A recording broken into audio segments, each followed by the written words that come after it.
Hello and welcome to Gank That Drank, a supernatural drinking game podcast. I am one of your hosts, Krissy Lenz, director of the Neighborhood Comedy Theater in downtown Mesa, Arizona, and with me as always is Nate McWhorter, performer and teacher and other such purveyor of things at the Neighborhood Comedy Theater in downtown Mesa, Arizona. We are both supernatural super fans, and what we're going to do today is watch a favorite episode of the classic series Supernatural and play along with some drinking game rules. We're going to tell you what the episode is, we're going to tell you what the rules are, and then if you want to, play along, you can either pause it, watch the show, play along, and then come back to us, or you can just listen to us do the recap. It's up to you. But we are going to recap the entire episode of the show. We're going to talk about the series in its entirety now that it's been gone for over a year. We can talk about everything that happens. We're not going to pretend we don't know what happens at the end. Yeah. And we're going to play along with the drinking game rules. So I, Krissy, chose this episode, and I set the drinking game rules. I'm going to do the recap. Nate is going to be, of course, as always, providing his color commentary. And then Nate is to do a special segment at the end. Yes. I'm excited about that. I am too. I'm very excited about it. I was also excited about this episode and this game.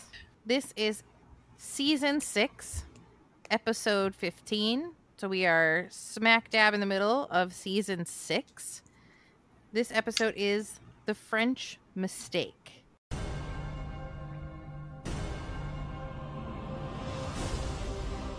In a world where the real and the unreal collide, two brothers will find themselves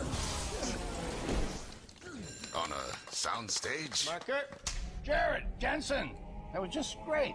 And on that soundstage, they'll learn to live. These are words of the script. Love. How's work today? And play the actors who play them in real life. You're Jensen Ackles, and I'm something called a Jared Padalecki. What, now you're Polish? And by real life, we mean on television, of course. Put makeup on us, those bastards. It's an unstoppable, The friggin' prop. unmissable, heart-pounding, totally twisted, all hell breaks loose, yourself kind of episode. Looks like we're gonna have to do a little acting. What? Action. And that's just the first 5 minutes. That's... Cut! Supernatural. All new this Friday at 9, 8 Central on the CW. Run! Next Friday, the boys crash into a world That was just great. where they're not themselves. It's a TV show. Because they're themselves. You're Jensen Ackles, and I'm Jared Padalecki. What, now you're Polish? Cut! Supernatural. For a longer look at next week's episode, go to CWTV.com. And here are the drinking game rules that we are playing along with. Take one drink for a pop culture reference, which includes a social media reference. Take one drink for a Season 6 reference or exasperated exclamation. Take one drink for an angel vanishing or appearing. Take one drink for at least they're talking. Yeah, anytime someone makes any sort of intimation of that phrase, at least they're talking to each other. At least they're talking. Take one drink anytime there is a real life thing, like Jensen's soap opera appearance or Jared and Genevieve's wedding photo. Yeah. Take a sip. Teeny tiny sip. I cannot stress how important it is that you sip anytime someone dies in this episode. And take a shot when we see wings. And then also take a shot when you see a big wink. Oh, okay. Which I forgot to include. Take a shot whenever you see the big wink. The big wink. So I'm going to give you some context at where we are in the supernatural world, because if you're anything like me, everything is always and never. There's a lot happens over the course of 15 seasons. So season 5, what came right before this, was the last season they thought they were going to do. And they, every season renewal was like, oh, we're lucky to get this far. So season 5 was the story of Michael the Archangel and Lucifer the Archangel trying to take over Sam and Dean as their vessels and do the big world-ending fight or whatever. Mm-hmm. So the last episode of season 5, which is called Swan Song, is the episode where they're fighting. Lucifer has possessed Sam. It's the power of love from Dean saves them, question mark, because Sam ends up going into the cage with Lucifer and Michael and Adam, their conveniently plotted half brother. Very conveniently plotted. Then season 6, Sam spends some time without a soul, and the main arc of this season is that they are hunting the alphas along with their grandpa Campbell, who is from Mitch Pileggi, who is best known, I think, for the X-Files. And they're hunting Skinner. Skinner is hunting the alphas of each species, thinking that if they somehow could kill the alphas of each species, they would undo all of monster kind. And so that's and then there's of course the war in heaven and a lot of shenanigans going on with angels and Crowley and Castiel and that. So there's a lot of It's a good time. It's a good time. A lot of hoo-ha with angels and demons. The sweet spot. And so one of the that's sweet where spots. we're at when we begin Supernatural season 6, episode 15, The French Mistake. We get a nice little recap. The then is, shows us a lot of things, including Genevieve Padalecki as Ruby, in case we forgot her from way back in the day. Right.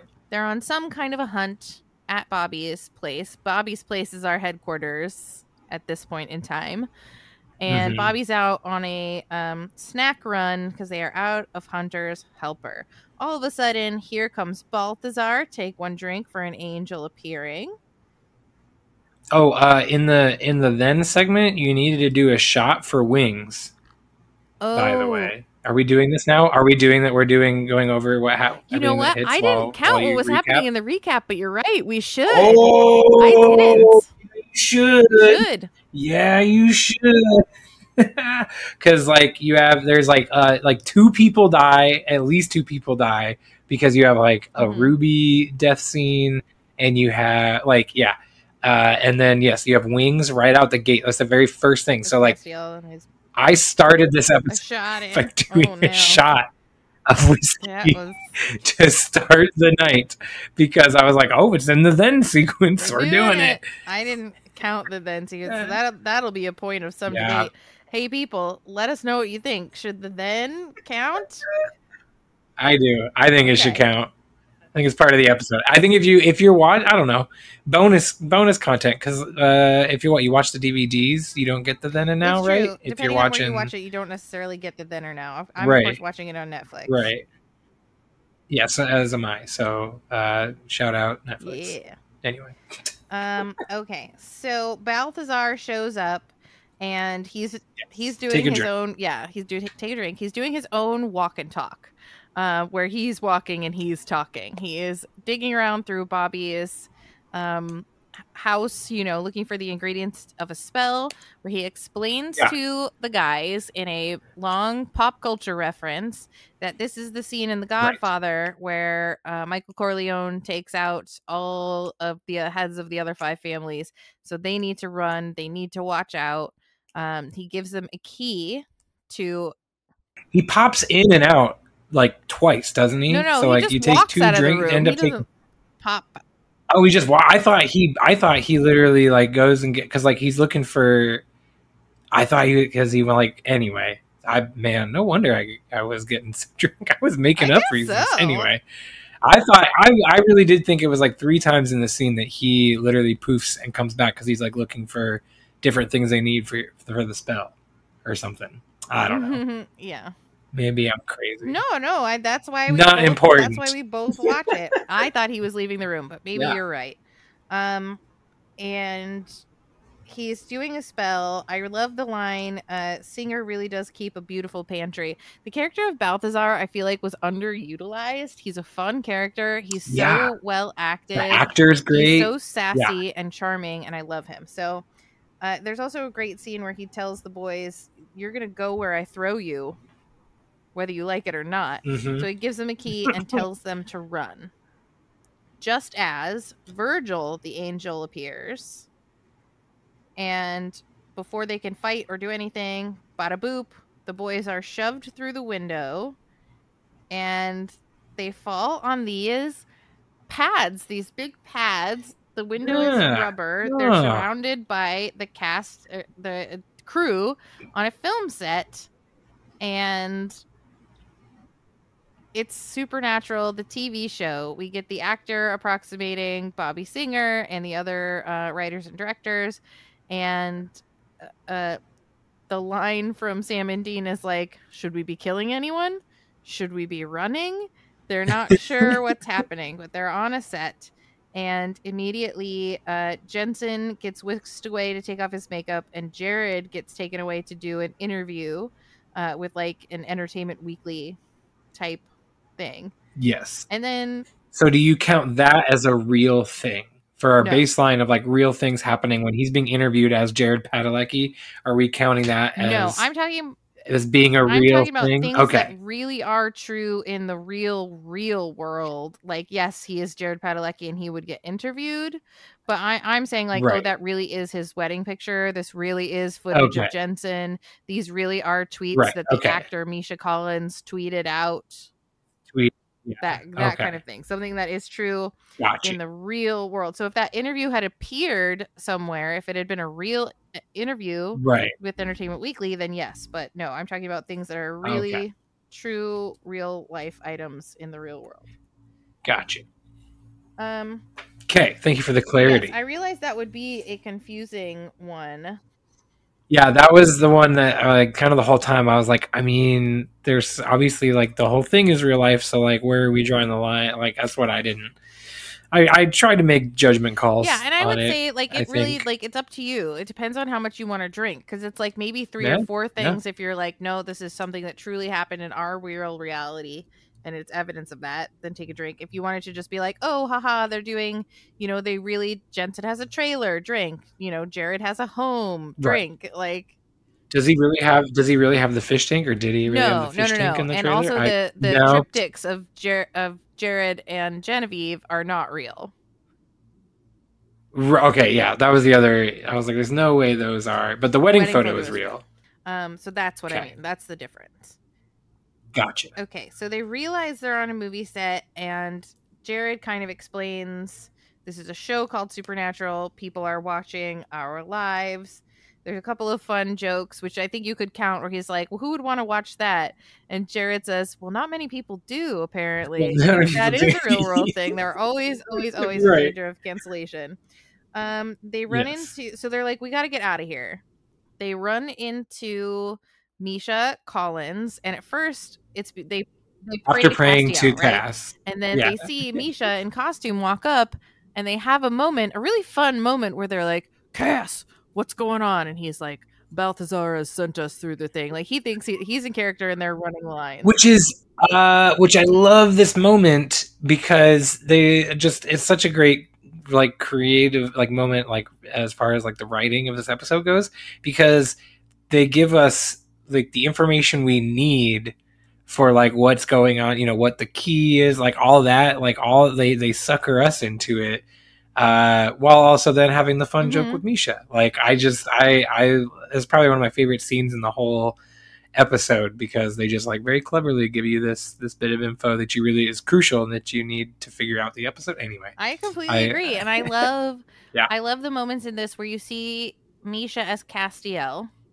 and then you see Misha as Misha, and how like different he is. And I always thought that was so cute and charming, even though like it's Misha. So one of my fun facts is that Misha asked specifically for the writers to make him the biggest dick possible, and he didn't think that they made him enough of a dick, so he added a lot of other mean stuff of like shoving the hair lady and like, you know, being rude to the interns and stuff. The kid, because that's what he wanted. But what I love is that he's like, you know, Misha Collins famously regrets giving Castiel that very deep gravelly voice. He was like, it was supposed to be a 3-episode arc, and all of a sudden I'm on, you know, for 12 years, and I always have to do this deep gravelly voice, and it's like I regret that. So I thought it was funny and fun. And of course, I love Misha Collins as a participant in the annual Gish scavenger hunt. He is a hero, and I love him. Okay, so then they go into the trailer, and they're gonna make a plan, and the plan is like, okay, we need to get this stuff, and then break through the window again to try and get back home. But of course, so there is something real that happens in that moment. They watch real footage of Jensen it's so on good. Days on of Our the soap Lives, because they're like, let's Google who we are, and they look up who they are, and yes, Jensen on Days of Our Lives. And also another this is when the wink happens. So they have the footage playing in the background of the boys walking right up and winking into the camera.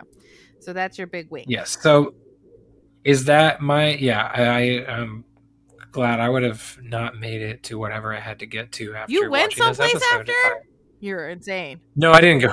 No, I really didn't go anywhere. I stayed home, but it would have been a much worse day the next day if I had taken a shot at the big wink. My question is that supposed to just be like a fun haha moment, or is that supposed to be like Balthazar's trying to give them a sign that they're no, I don't know. Like I think it's such a weird moment. It's just a fun joke. It's a fun joke. That's fun. That's fun. Okay, so then they you know, take the Impala. The cute little intern guy is like, Mr. Ackles, please stop. Please stop driving the car. Of course, it's also there's a stop sign for some reason. Then they get their driver and bodyguard to take them to Jared's house. So that is he's named Cliff Klosterman, which is the real name of their actual bodyguard.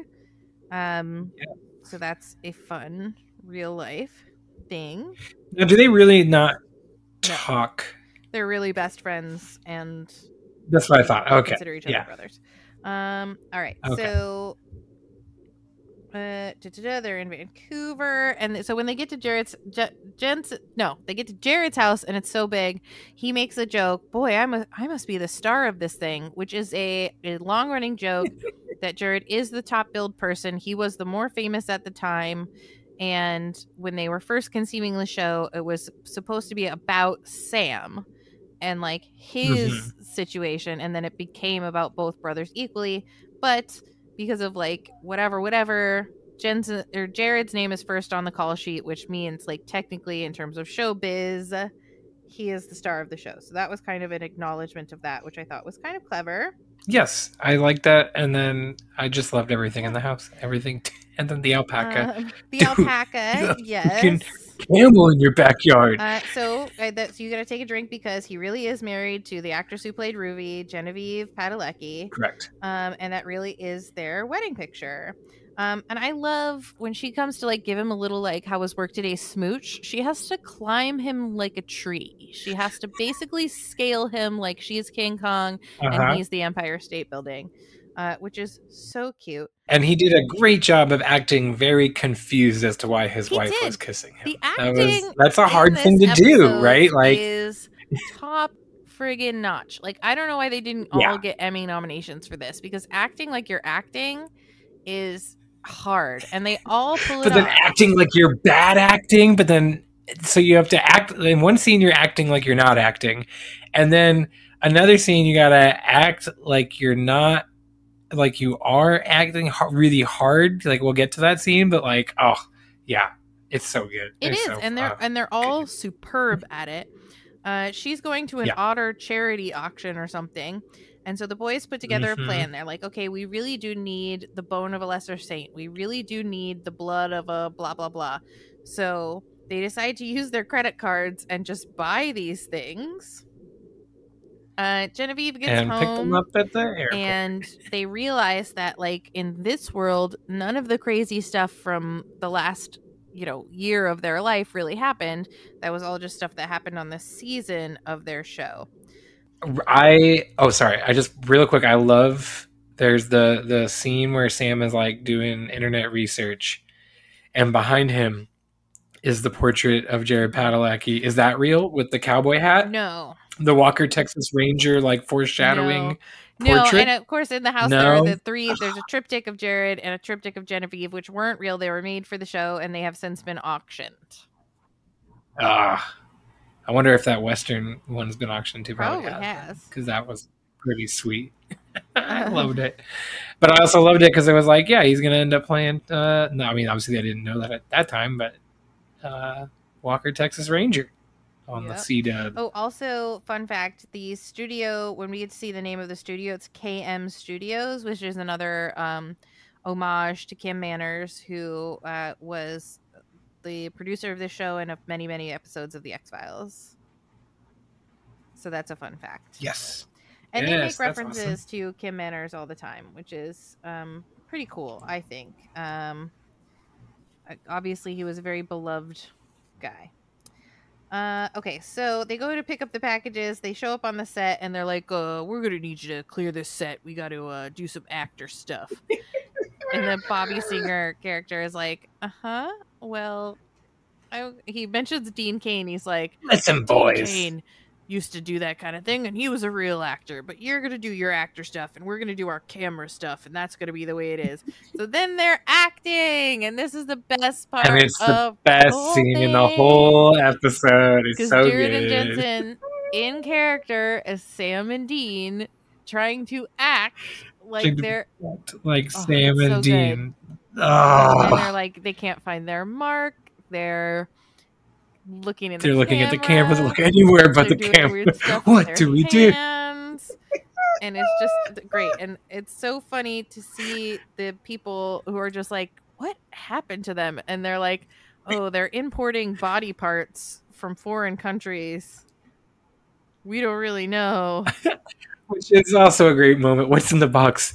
I bought part of a dead guy's body. And Misha's like, cool. Also, another fun fact: everything that Misha tweets, Misha tweeted. So, like, those tweets existed in real time, and the joke was like, "Oh, Misha's always tweeting from the set." So, for people who saw this show in real time, who also follow Misha on Twitter, were like, "What is happening?" That's funny. I thought that was cool. That's great. And then beep bop boop. Oh, they also, one of the producers like, well, according to Misha's celebrity tweet, they're doing this and that. I was like, that's so funny. So then they realize that there's no magic in this world, right? So this is a world where their life is fake. Yeah. So there's no magic, which means no angels. Well, right at that moment, take a drink.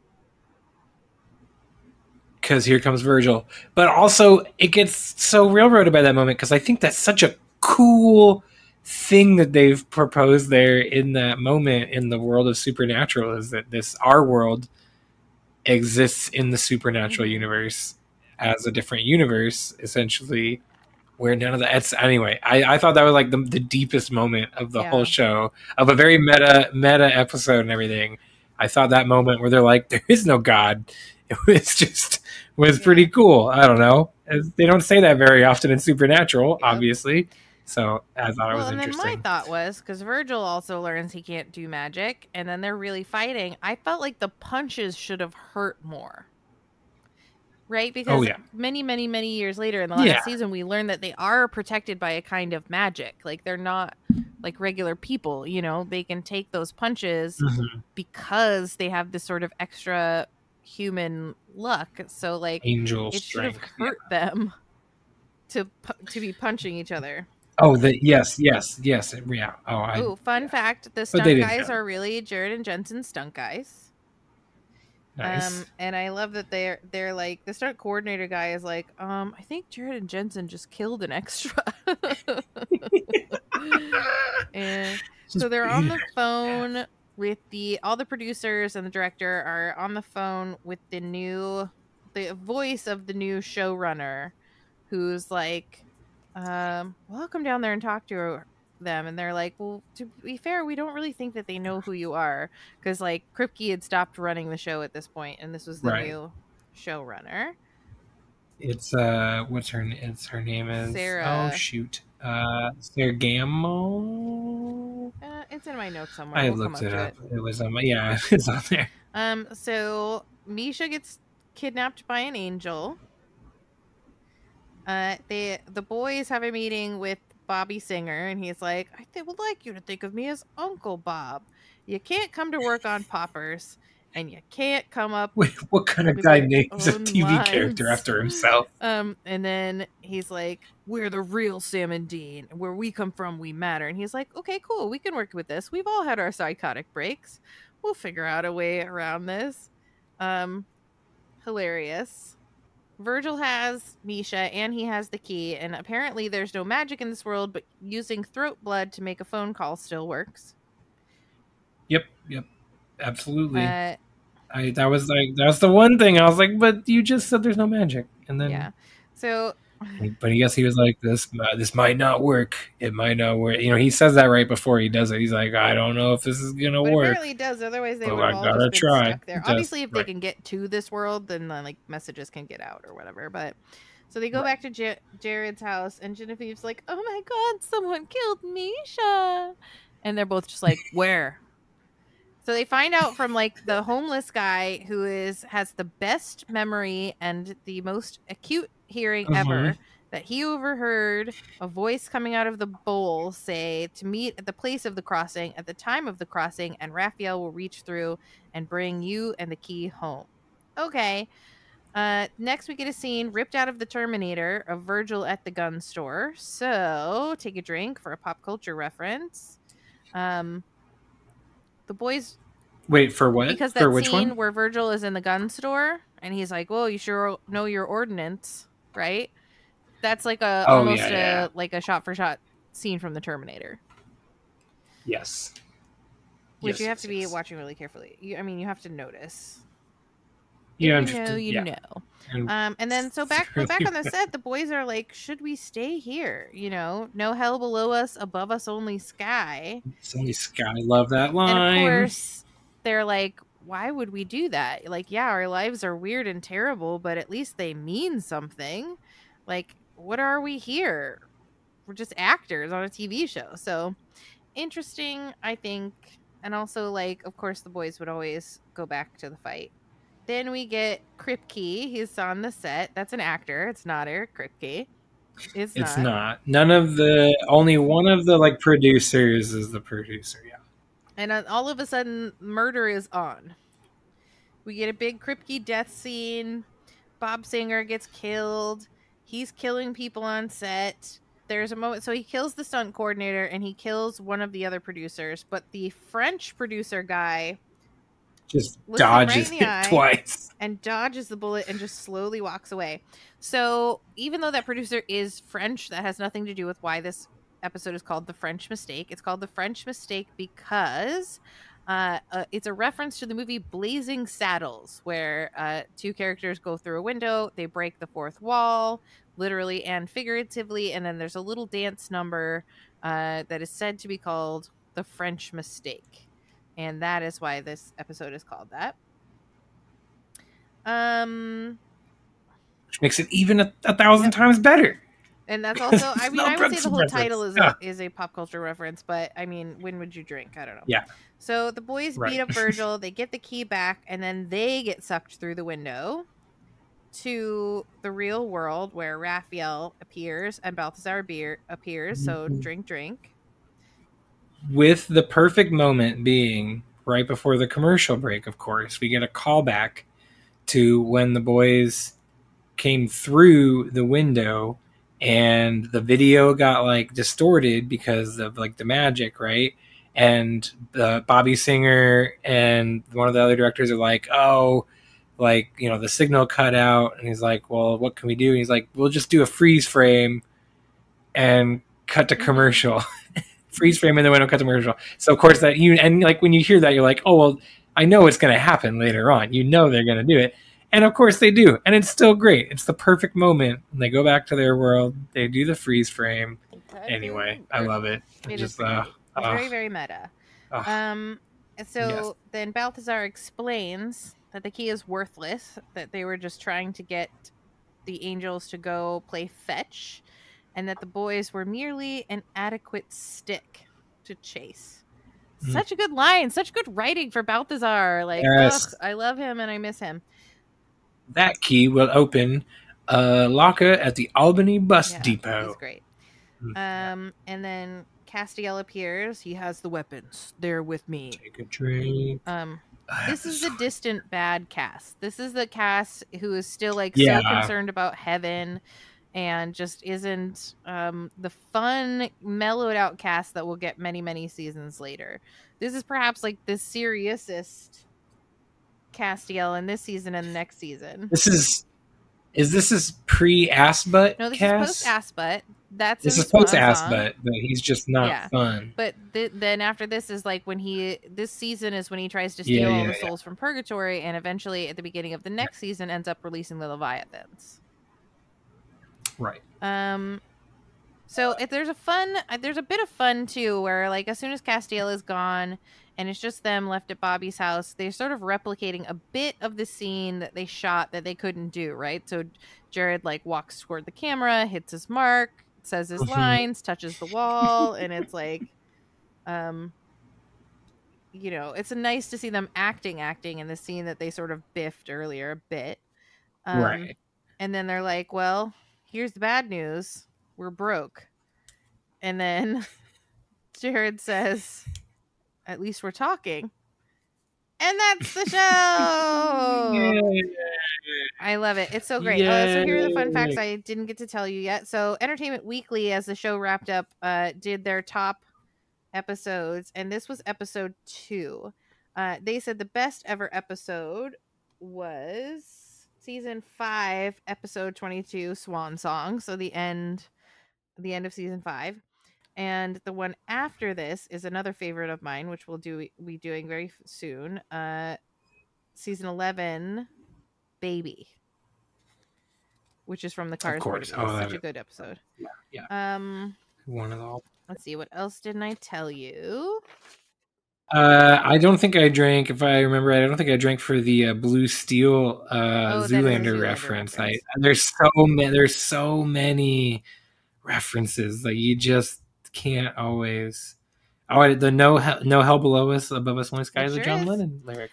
Sarah Gamble is the name of the showrunner at this point. So according to the like official IMDb, there are only 5 deaths in this episode.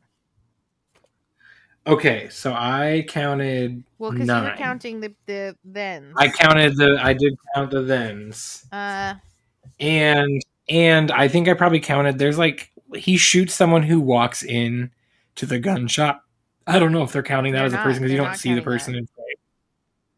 Yeah, okay. I probably did. I probably just started counting every time he shot the gun. So my count was 6 pop culture references. So that's 6 drinks. 3 season 6 references. So up to 9. 8 angels appearing. So we're to 17. 18, 19, 20, 21. At least they're talking. And then 5. I actually got 7. Someone dies.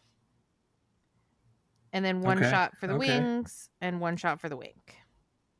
What about real life? Oh, I did. Oh, here we go. I only counted 3 of those. Oh, wow. Okay. Everything makes sense. Everything makes sense it's now. Okay. Sorry, I'm back on the microphone. First of all, I just want to say I watched this, and and my drinks were the drinks that I had were a Topo Chico ranch water 24-ounce can. That's what I started out with, and then because I ran out of that, I had to switch to the Miller Lite 24-ounce can. And for the shots, I did some Telluride Distilling single malt mountain mash whiskey. Ooh, well, so that does sound lovely.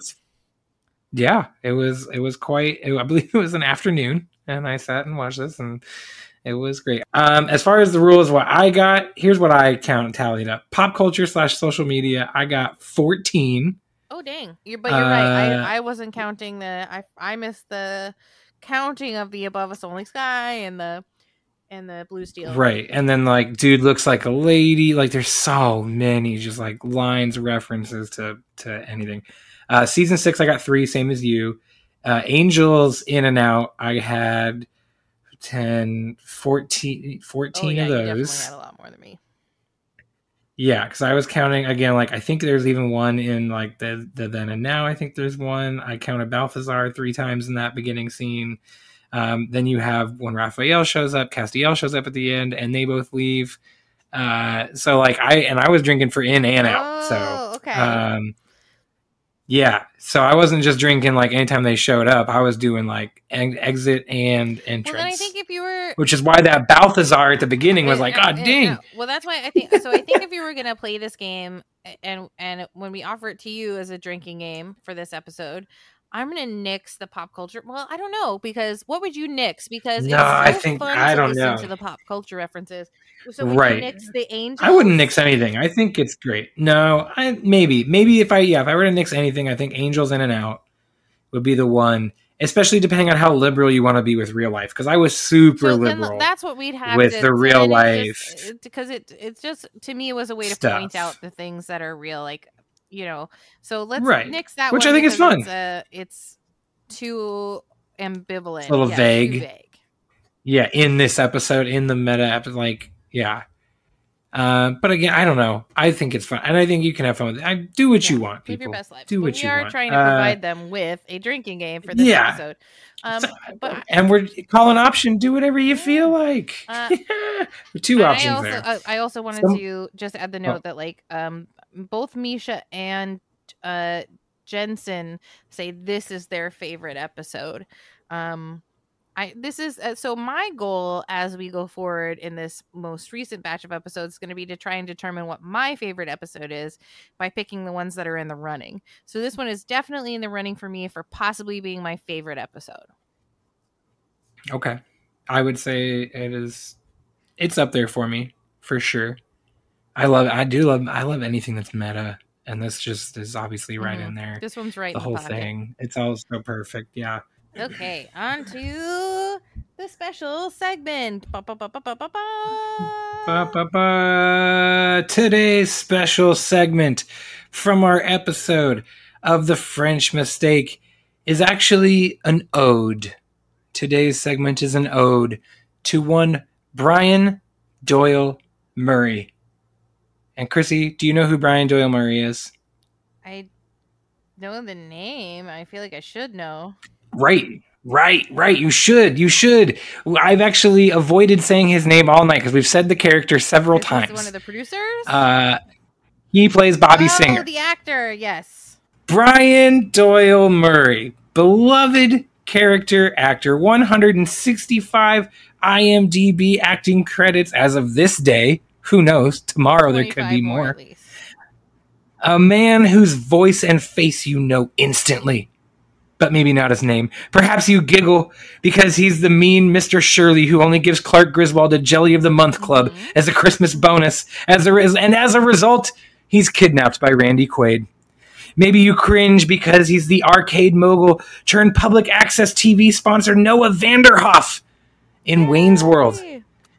Maybe you've seen him on the small screen in one of the plethora of TV shows he's appeared on. My personal favorite is Mr. Stavinsky, the mean boss from the early 2000s CBS sitcom Yes, Dear. I don't know if you remember that one. It was probably pretty terrible if I went back and watched it now. Anyway, he's in it. He's also he's Patricia Heaton's boss on The Middle. He was on Married with Children.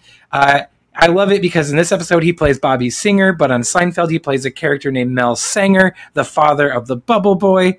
If you're a little younger, you might recognize him as the voice of the Flying Dutchman from the SpongeBob SquarePants series and video games, which is where like a ton of his IMDb credits come from.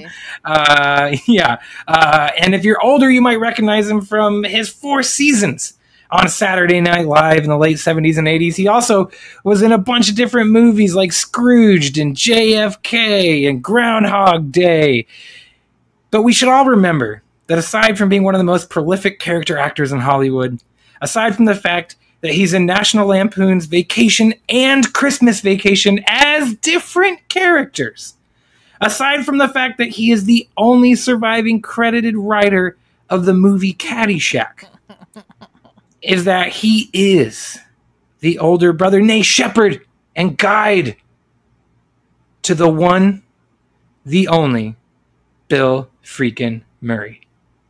And that is the ode to Brian Doyle Murray, without whom we would probably not have Bill Murray. So I tip my cat, doth of the cap, to thee, Mr. Brian Doyle Murray. You are, he's everywhere. He does everything. And it's so like, iconic. And yeah, I loved him as Uncle. I hope you think of me as Uncle Bobby. Uncle Bobby. And I couldn't think of a better person to just play that role. Oh gosh, I just like anytime I see him in something, my heart is warmed. Like I love that he plays Bobby Singer in this. And so yeah, when you were like, let's do it. Yeah, I just wanted to do something on him because he's just been in so many wonderful, awesome things.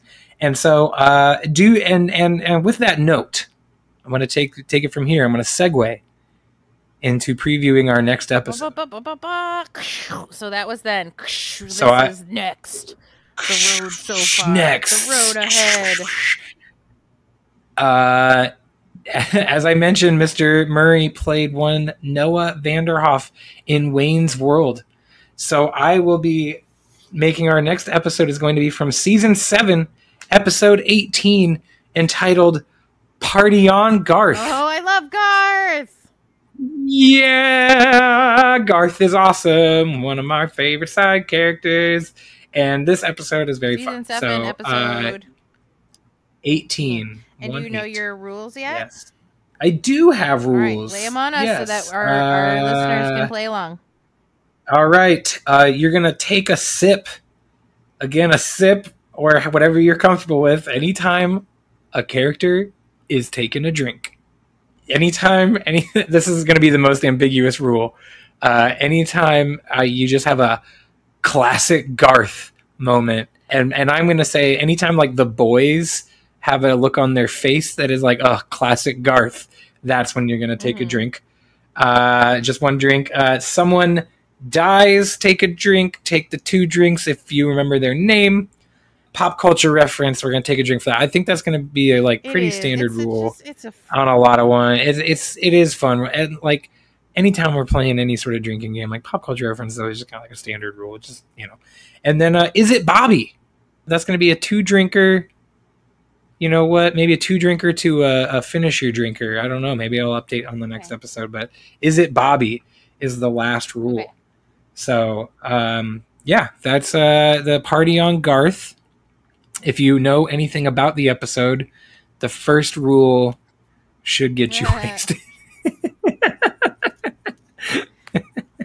If you're taking a drink. If you're taking a full drink, you'll get drunk. If you're sipping, you'll be fine. I love Garth. I love his journey on the show, and I love where they left him. Yep.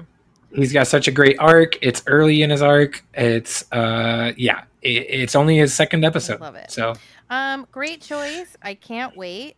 So we'll be back in 2 weeks with that episode, with Nate doing the recap and Krissy doing a special surprise segment.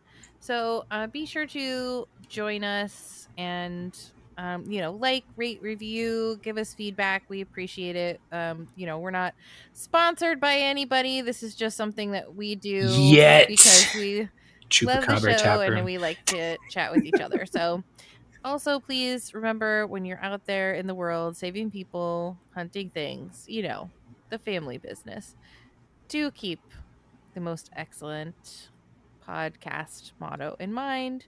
Be excellent to each other and party on, dude. Party on, dudes.